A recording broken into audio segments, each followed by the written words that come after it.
Assalamualaikum warahmatullahi wabarakatuh. Anak-anakku sekalian dimanapun kalian berada, bertemu kembali dengan Ibu dalam program Belajar dari Rumah. Apa kabar anak-anak? Ibu selalu doakan dalam lindungan Allah Subhanahu wa Ta'ala.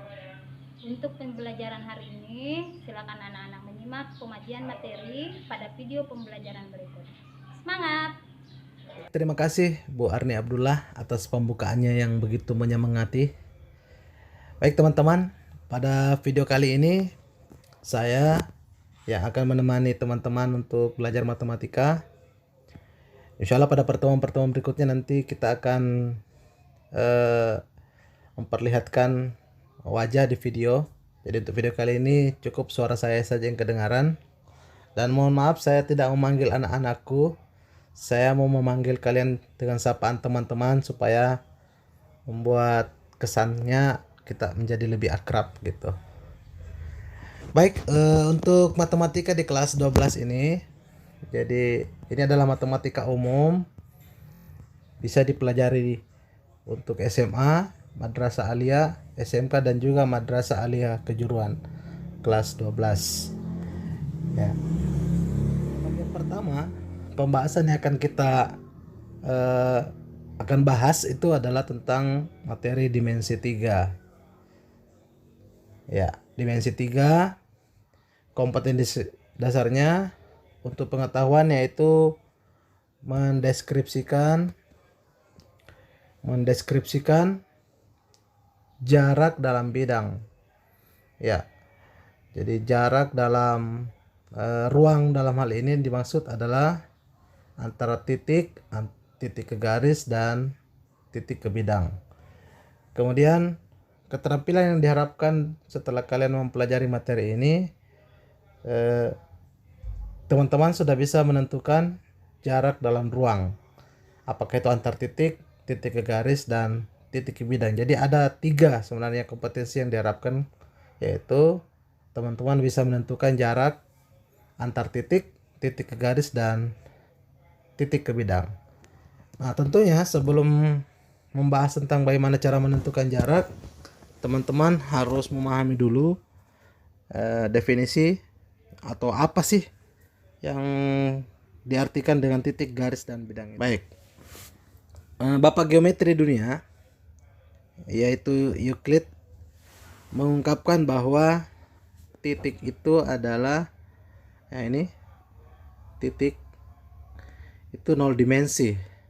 0 dimensi artinya tidak memiliki ukuran. Ya, sementara kalau garis itu memiliki 1 dimensi. Ya, sebentar kita akan jelaskan lagi lebih dalam tentang itu. Kemudian bang datar atau dalam hal ini bidang yang dimaksud di sini, bidang hanya memiliki 2 dimensi yaitu panjang dan lebar. Ya, jadi untuk menentukan panjang dan lebar itu hanya bisa didapatkan di bidang ya. Sementara titik tidak didapatkan, garis hanya panjang saja. Kemudian bangun ruang itu 3 dimensi. Jadi ada panjang, ada lebar, dan ada tingginya.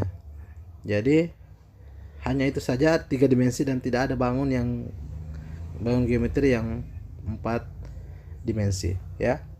Oke. Sekarang kita coba jelaskan masing-masing tersebut. Yang pertama adalah titik.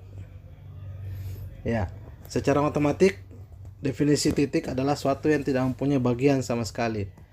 Ya, dalam arti ini dia dikatakan tidak berbentuk dan tidak mempunyai ukuran.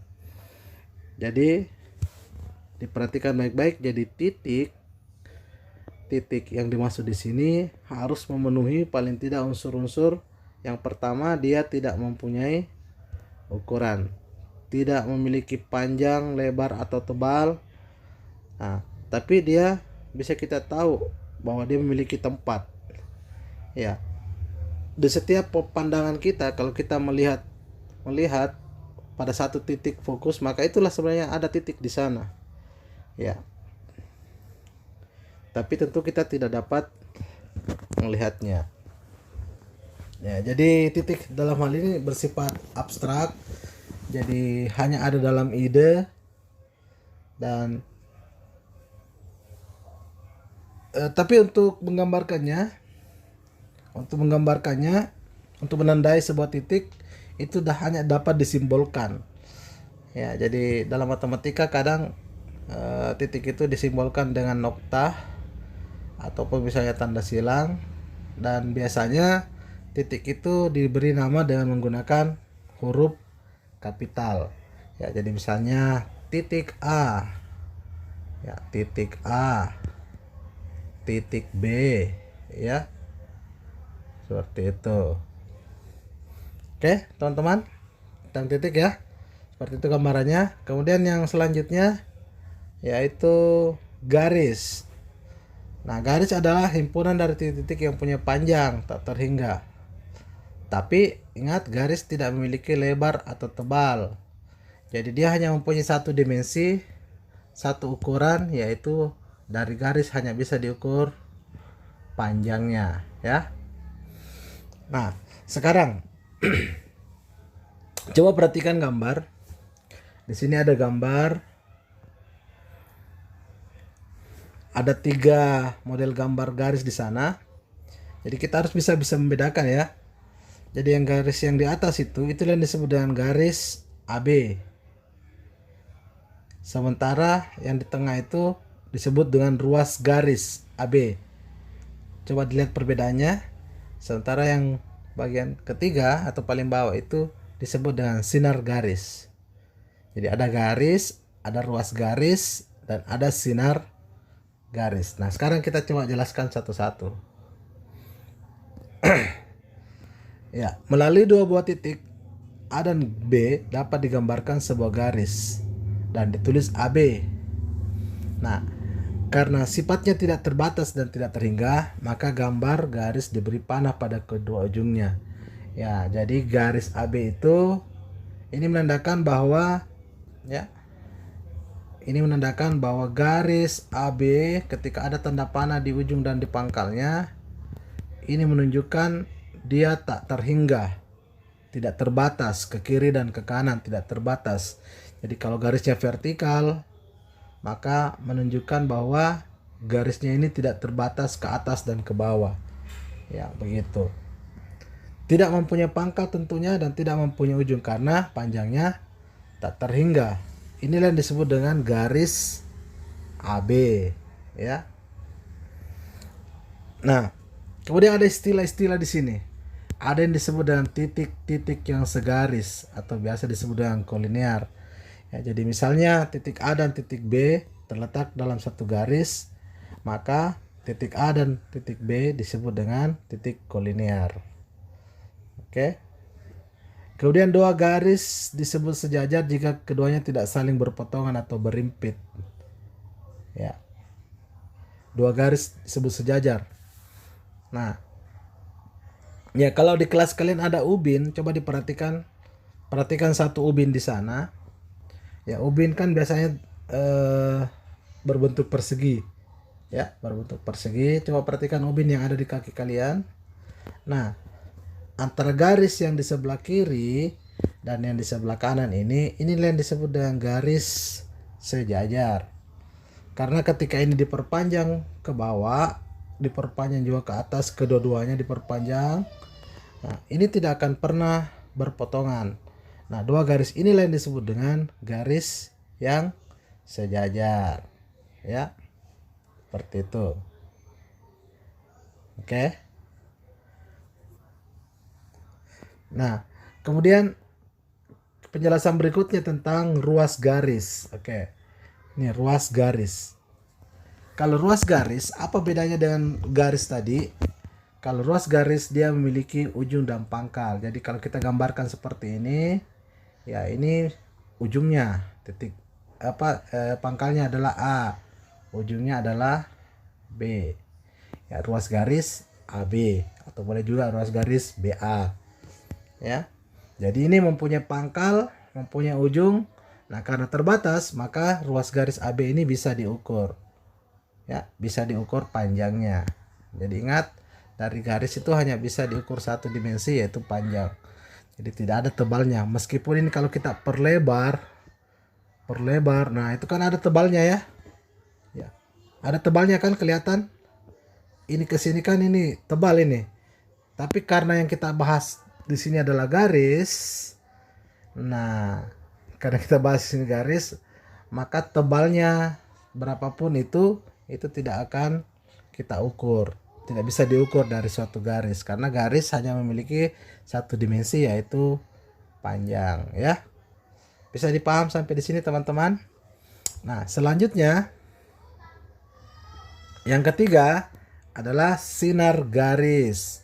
Nah, kalau sinar garis sesuai dengan gambarnya tadi ya seperti ini. Oke, ini sinar garis. Nah, dia mempunyai pangkal ya, ini pangkalnya.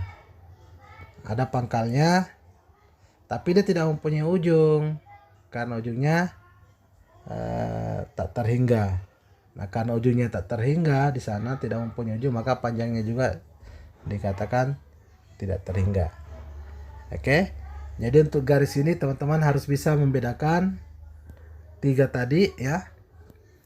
Yaitu garis AB, ruas garis AB dan sinar garis AB.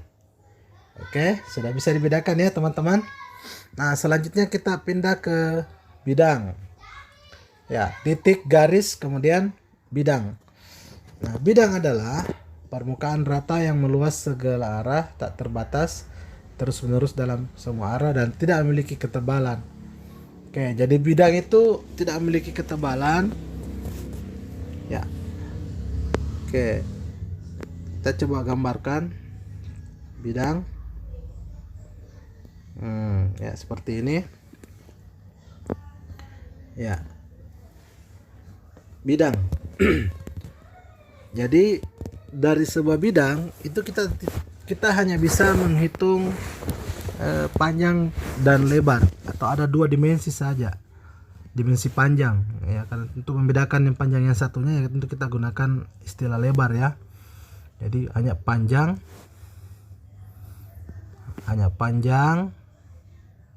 dan lebar ya, dari suatu bidang hanya dapat diukur dua dimensi itu ya.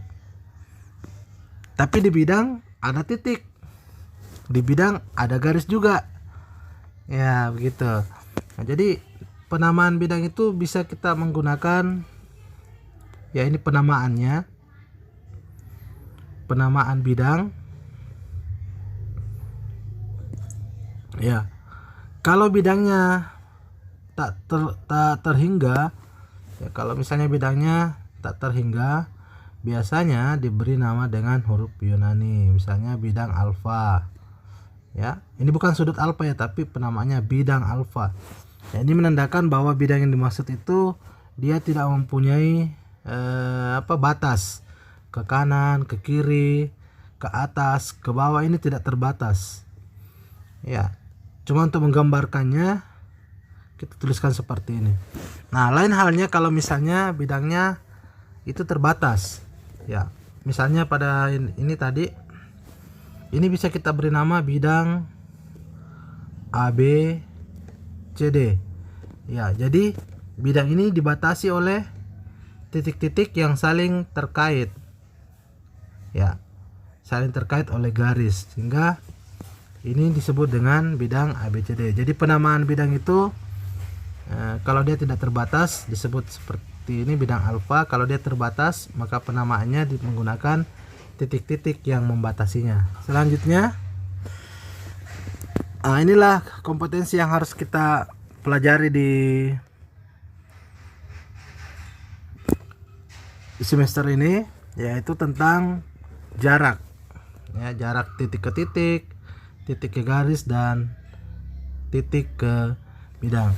Ya, harapannya adalah setelah kalian mempelajari materi ini, maka dapat digunakan atau diterapkan dalam kehidupan sehari-hari ya.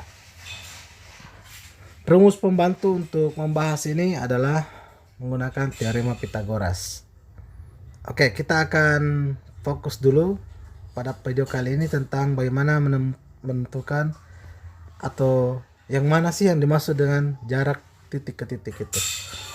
Oke, nah coba Ini dalam kehidupan sehari-hari, ketika misalnya kalian dihadapkan oleh suatu masalah seperti ini, anggaplah orang tua kalian mau rencana membangun rumah. Nah, ayo, bagaimana cara menentukan berapa banyak kusen, berapa panjang kusen, berapa panjang seng yang harus dibeli dan sebagainya. Ya, untuk kita buat RAB-nya, ya, rencana anggarannya.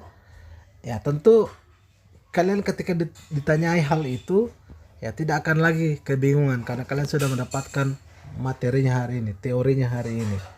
Ya, tentu untuk menentukan berapa banyak itu semua, maka yang kita butuhkan adalah kemampuan untuk menentukan jarak titik ke titik.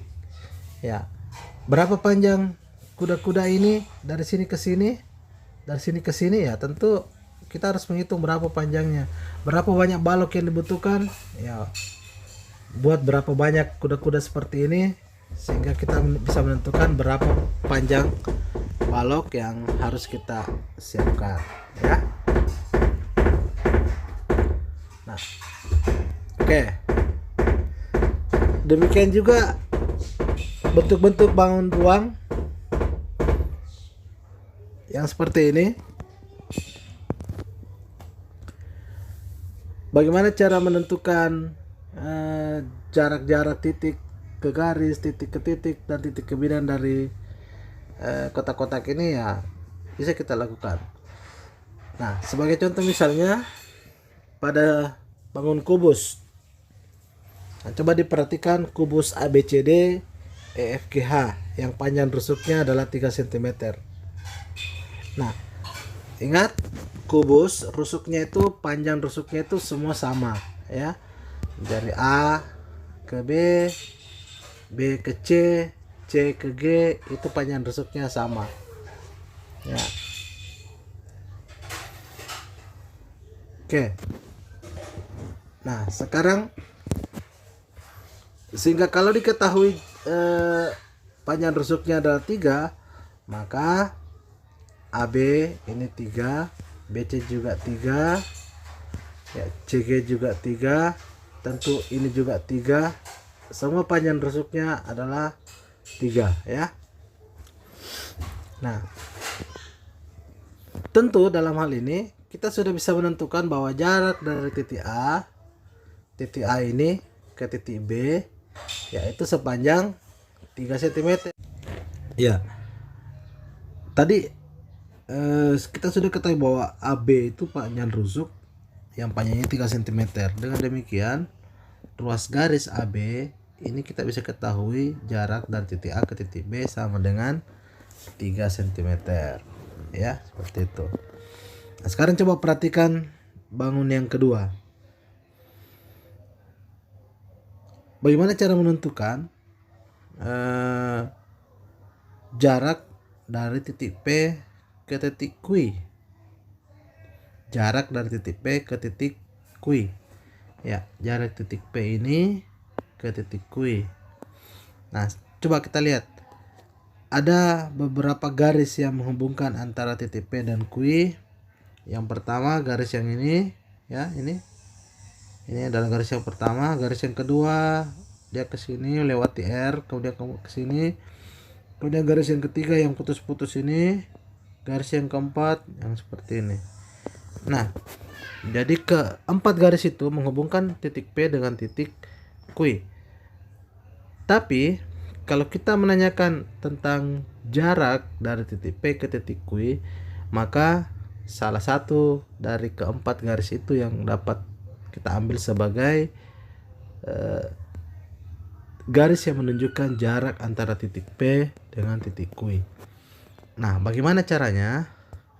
Ya, jarak dari dua titik, dari titik A misalnya ke titik B, jarak dua titik, nah, itu diperoleh dengan cara mencari lintasan terpendek yang menghubungkan antara kedua titik tersebut.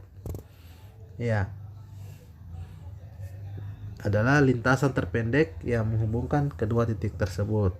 Nah, tentu dalam hal ini dari P ke Q, lintasan terpendek yang menghubungkan antara keduanya adalah yang garis putus-putus ini, ya, garis putus-putus, sehingga jarak titik P dan Q diperoleh dengan cara menghitung panjang garis yang menghubungkan titik P dan titik Q yang merupakan lintasan terpendek. Nah, sekarang coba kalian perhatikan. Ayo, diperhatikan soal ini.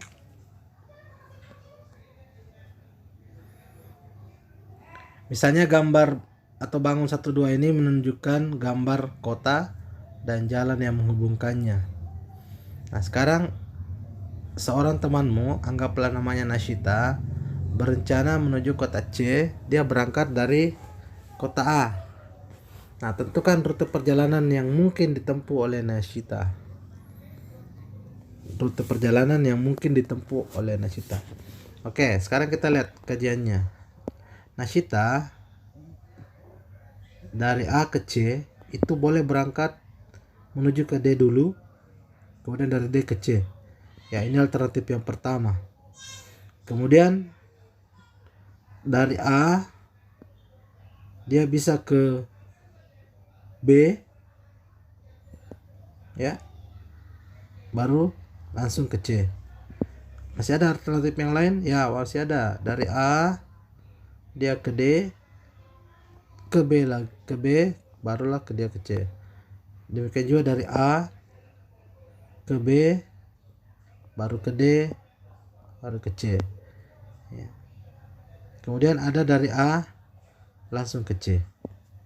Jadi ada 5 kemungkinan rute yang bisa ditempuh oleh Nashita dari A ke kota C.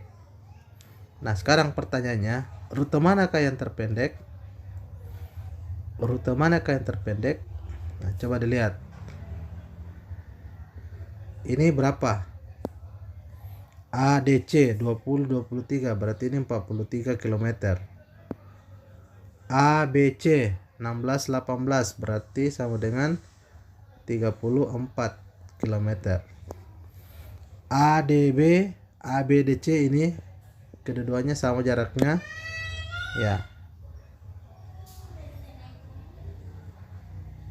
Sama kah? Oh, tidak ya, tidak sama. Tidak sama jaraknya karena rutenya berbeda. Oke. A ke D 20, 17 berarti 37. 37 tambah 18 itu 65 ya. Ya.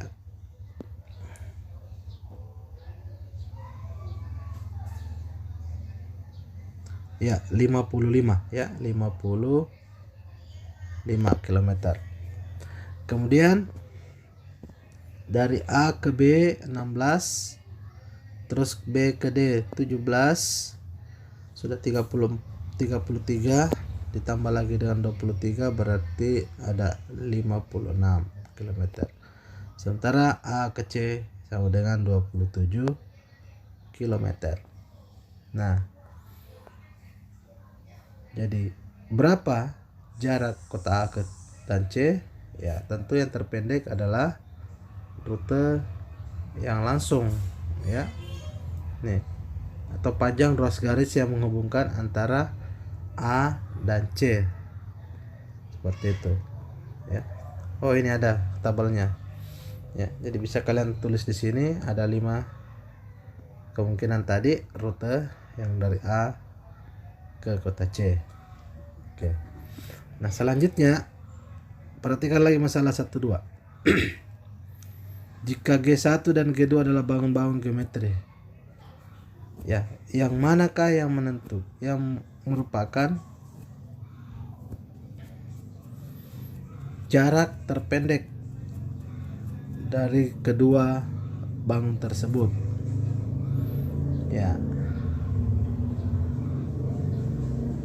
apakah yang ini, yang ini, atau yang ini?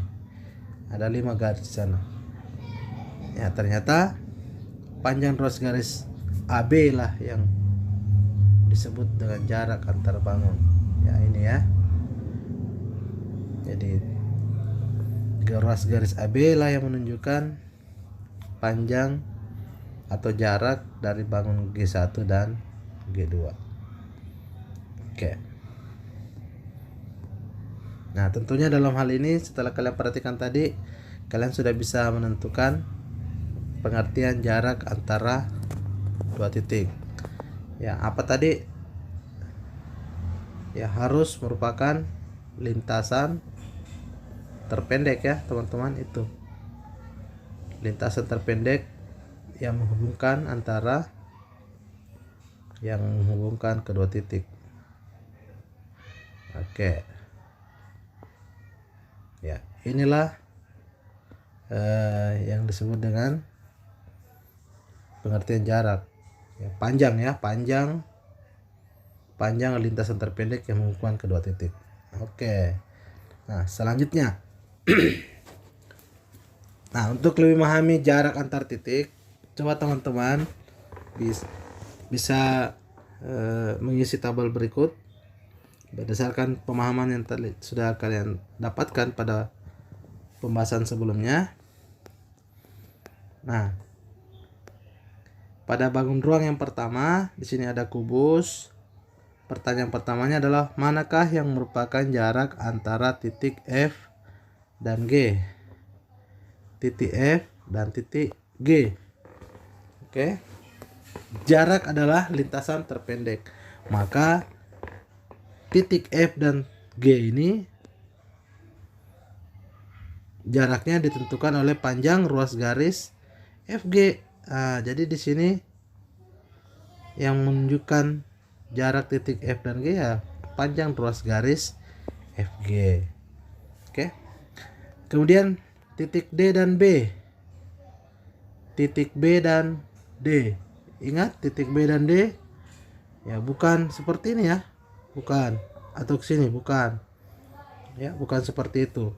Tapi jaraknya ditentukan oleh panjang ruas garis yang menghubungkan titik B dan D yang merupakan lintasan terpendek. Ya, jadi kita gambarkan seperti ini. Nah, itulah jarak titik B dan D, atau biasa kita tuliskan sebagai ruas garis BD ya. Seperti itu. Nah, bangun berikutnya. Jarak antara titik P dan N, yang mana yang menunjukkan P dan N? Ya, betul sekali. Jawaban dari sudut belakang sana. Ya. P dan N ya ruas garis PN. Manakah yang merupakan jarak antara titik Q dan L? Nah, ini titik Q, titik L. Ya, tinggal dihubungin saja begini. Ini juga tadi P dan N, ya ruas garis PN. Titik Q dan L ya ruas garis QL. Nah, manakah yang merupakan jarak titik E dan F? Ya, ini titik E dan F ini adalah salah satu rusuk dari balok ini, maka ditunjukkan oleh ruas garis EF. BD. Nah, ini hubungin aja gitu ya. Ya, pasti kita akan memperoleh lintasan terpendek. Nah, manakah yang merupakan jarak antara titik T dan D? Titik T dan D ya ini yang garis putus-putus. Ini. Ya, garis putus-putus inilah yang menunjukkan jarak antara titik D dan T. Jadi ruas garis TD. B dan D. Nah, B dan D tinggal dihubungkan aja. Nah, seperti ini, PD. Nah, oke. Nah, jadi teman-teman dalam hal ini setelah kita mempelajari video ini, maka teman-teman sudah bisa menentukan ruas garis yang menunjukkan jarak dari dua titik pada suatu bangun ya. Oke. Nah, sekarang coba kita lihat contoh soal berikut. Misalnya dalam suatu kamar berukuran 4x4x4 meter dipasang lampu tepat di tengah-tengah atap. Oke. Nah, karena panjangnya 4x4x4, Maka ini kalau kita gambarkan dia sebagai kubus. Nah, coba diperhatikan gambarnya kubus. Nah, kemudian lampunya tepat di tengah-tengah atap. Ya, anggaplah atapnya adalah bidang EFGH. Nah, karena diletakkan di tengah-tengah, maka dia merupakan perpotongan diagonal bidang EG dan FH. Ya, titik T dalam hal ini. Nah, sekarang bagaimana cara menentukan jarak lampu tersebut ke salah satu lantai kamar? Nah, lantai kamarnya kan apa? Kalau salah satu sudut. Nah, sudut lantai kamar. Nah, sudut lantai kamarnya kan ada titik A, titik B, titik C, titik D. Nah, sehingga yang dimaksud di sini adalah jarak dari titik T ke A. Nah, gini. T ke B, T ke C, T ke D. Nah, keempat terus garis ini panjangnya sama. Ya, panjangnya sama. Nah, jadi cukup mewakili saja yang kita akan cari di sini adalah jarak titik T ke A. Ya, jarak titik T ke A. Oke, coba diperhatikan titik T ke A. Nah, sehingga dapat dibuat segitiganya seperti ini. Ya, TA. Nah, sekarang tadi AE sebagai ruas sebagai rusuk kubus itu panjangnya 4 cm, 4 meter ya, ini 4 ya. Nah, kemudian ET. Nah, ET karena diagonal ruang atau EG itu panjangnya adalah panjang rusuk yaitu 4 akar 2 ya. Nah, kenapa lagi ini ada 4 akar 2? Oke, kita akan coba kaji dulu ini kenapa bisa menjadi 4 akar 2. Nah, coba teman-teman perhatikan. Ini adalah sebuah persegi. Ya, persegi. Yang kita akan cari panjangnya ini, diagonalnya. Ya, kalau di sini 4, ini 4. Ini kan siku-siku ya. Maka berdasarkan rumus Pitagoras, ini menghasilkan kuadrat sisi miringnya ini, anggaplah X. X itu sama dengan akar dari kuadrat atau jumlah kuadrat sisi siku-sikunya. Jadi dalam hal ini adalah 4 kuadrat tambah 4 kuadrat. Ada berapa 4 kuadrat? Iya, betul, ada 2. Ada 2 4 kuadrat. Nah, sehingga kalau mencari X ini masing-masing diakarkan, 4 pangkat 2 diakarkan menjadi 4. Ya, akar 2 tetap akar 2. Nah, itu. Jadi dalam hal ini EG itu panjangnya sama dengan 4 akar 2. Nah, karena ET itu setengah dari EG, nah, setengahnya. Nah, jadi ET setengah dari 4 akar 2 diperoleh panjangnya sama dengan 2 akar 2 ya. Jadi di sini 2 akar 2 gitu ya, teman-teman. Nah, sekarang panjang AT itu adalah merupakan sisi miring dari segitiga AET ini. Nah, sehingga dengan cara yang sama tadi di atas, maka panjang AT itu adalah, ini sudah ada, AT akar dari jumlah kuadrat dari sisi-sisi tegak lurusnya ya. Jadi 4 kuadrat ditambah 2 akar 2 kuadrat. Oke. Ini sama dengan akar 4 pangkat 2 itu 16. Kemudian 2 akar 2 pangkat 2 4 kali 2 8 ya. Berarti sama dengan akar 16 tambah 8. Oke, sama dengan akar 24. Nah, akar 24 ingat menyederhanakan bentuk akar 24 itu kan sama dengan 4 kali 6 ya. Nah, akar 4 kali akar 6. Akar 4-nya sama dengan 2 kalikan dengan akar 6. Oke, diperolehlah panjang AT sama dengan 2 akar 6 meter. Ya, jadi jarak titik ke titik di sini nanti banyak menggunakan masalah yang dapat kita selesaikan dan menggunakan Pythagoras. Oke, saya kira cukup untuk pertemuan pertama ini teman-teman. Jadi silakan buku sekolah elektronik ini bisa kalian download nanti di deskripsi, atau silakan minta ke perpustakaan. Mudah-mudahan ada tersedia di perpustakaan dan bisa kalian pelajari di rumah. Oke, saya kira demikian. Silakan Ibu Arni Abdullah untuk menutup pertemuan kita pada hari ini.